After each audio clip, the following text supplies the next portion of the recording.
Background checks. How many do background checks for your prospective employees before you offer them a job? Okay, we have a couple of hands in the room. All those people in the back of the room. Now everybody that's shy, they all sat in the back there. That's why all you smart, courageous people are sitting in the front. But background checks, what types of background checks? I saw some people raise their hands. We do criminal history background. Okay, that's a good one. Some employers do work at schools, so they have to have their employees checked out for what? Child abuse clearance. You know, they've running machines, they're building a wing onto a school. The children are walking around. Those schools are now required to make sure nobody's anywhere near those children who doesn't have child abuse clearance. So they're not a known child abuser. Okay, so that's an important thing. I have clients who do building and they have to have all their employees checked. So what would happen if all of a sudden something happened and that employer didn't bother to do that? That's what I'm talking about. That would be a wasted resource because you know the lawyers are going to get involved. Okay, motor vehicle reports. This is a very important one. If you have trucks or vehicles, I think you folks have trucks and vehicles, it's very important on your job application, when I sign up and fill it out, that it says there, I hereby give, I won't say your name but I'll say Maiden Creek, okay. Maiden Creek, the authority, permission that if I'm employed, I grant them the right to check on a regular basis my motor vehicle record. Because as an employer, you have the right to set up, as an employer, to go on the PennDOT website and check motor vehicles. As long as the person gives you permission, you can do that, okay? But you have to have their permission, because what's going to happen is they're going to get a letter at home saying your motor vehicle record was checked. That's an important thing for people when they apply, when they sign your application, they give you permission to do that. Because if you have an employment application that's well done, it will say, I hereby give you right to check my background, my criminal history, any other information pertinent to my application for this job. Okay. How about substance abuse testing before they start? Anybody do that? Drug testing? You do that. Good. That can be done in Pennsylvania after the person accepts an offer of employment, not before.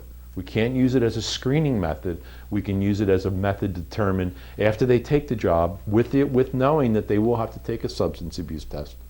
The client I was with earlier today told me, what do I do about this?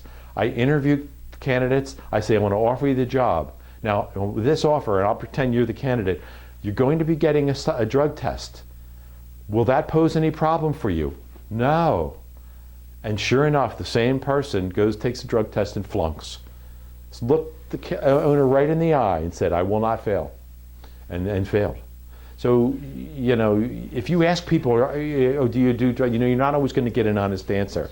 And even in the face of asking that, the person still failed. Now, maybe there's reasons. Here's a big, yes, question. Must you tell them that they're going to be getting a drug test, or can you wait till their first day of hiring, and as soon as they're done filling out the paperwork, send them for the drug test? Must they have advance notice?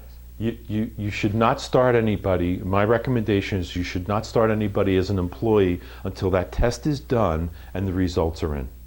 So here's the way it works. Here's the best way that it works.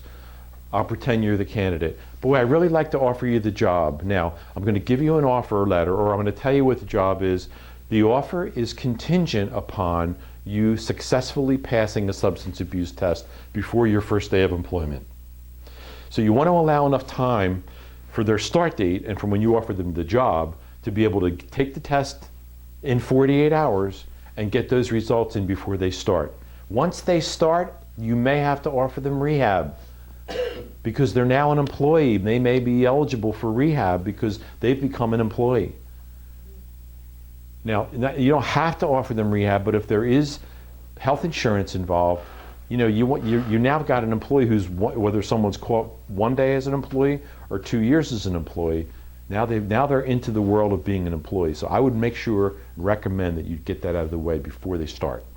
But don't do it until after you've offered them the job and they've accepted it with a condition that there will be a drug test.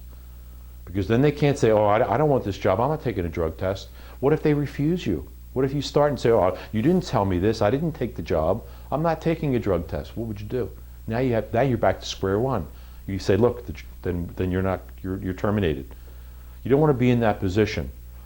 I will tell you though, 90% of the people that you interview and hire and offer the job to. If they're users, they'll either say, you know, I don't think I want the job. I think it's more the exception than the rule that people who are using will take a drug test thinking they're going to pass it. There are ways, we can talk about that, there are ways they can try. But the testing technology today is very, if it's done well, it's very hard to beat. I want to thank you. I'm Rich Holland from Tompkins Insurance. I'm an HR consultant, and I lead the HR consulting practice for our clients.